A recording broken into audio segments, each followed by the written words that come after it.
This is the March Bass and Yellas Tackle Club box. Let's open it up and have a look what we have here this time.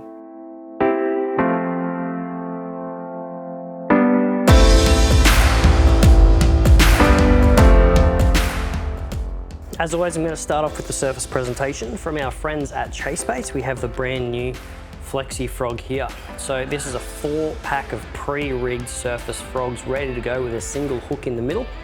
Obviously, surface frogs, it's going to be great for morning and in the afternoons. I'm mainly going to be looking for like your lily pads, your thick structure, your weed edges, where these bass are going to come up and have somewhere to hide while they're looking for their morning breakfast or their afternoon tea.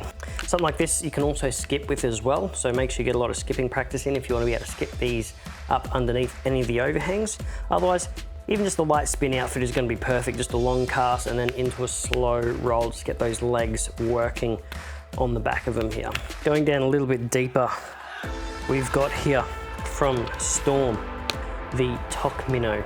These are a very attractive looking little soft plastics. They're a T-tail paddle tail, so that very vertical paddle tail on the back. It's going to give it a very wide tail action and a very wide body roll as well, which is going to be fantastic. So rig these up with your favorite or preferred jig heads. Obviously, if you're fishing impoundment, you might go a bit heavier, like 3/8 of an ounce, half ounce, something like that, depending where the fish are holding. If you're fishing the rivers, where you're going to be obviously fishing in shallower water and maybe some tighter structure, jump over to a shallower jig head, like 1/6, 1/8, or even 1/4 ounce, something like that would be absolutely perfect for these. Up next, we have one from Fishcraft. The Dirty Doctor is in the house. This is a little tiny vibe style lure, so gonna be perfect for working vertically or on the cast.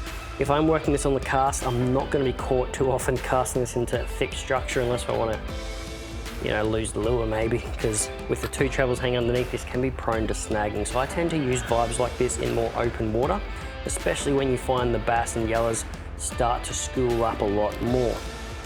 So with that being said, if you've got a fish finder or something on your kayak or your boat and you come across a school, no reason why you can't just drop this down and just jig it in their face.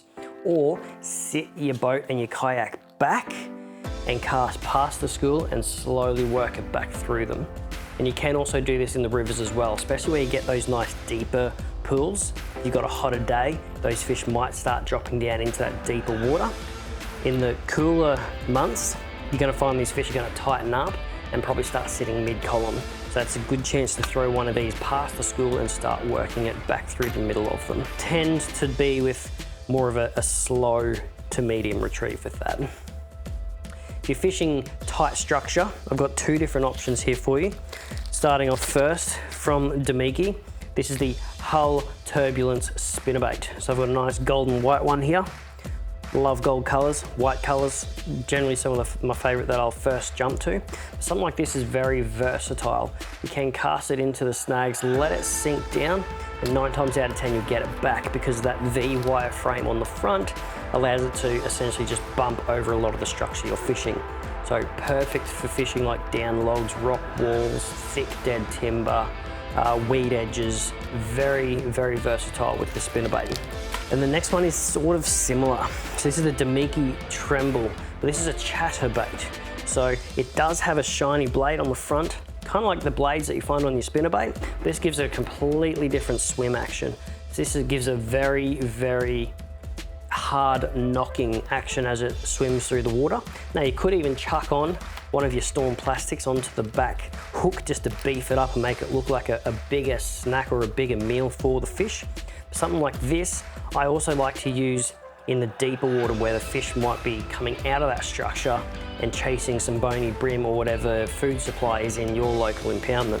Something like this isn't also crazy to use in structure, as you can also get these out of the structure quite successfully because of the big blade on the front. And that's it for the Bass and Yellas box this month. If you want to check it out or any of the others in the range, just head to www.tackleclub.com.au, pick a box that's right for you, and welcome to the club.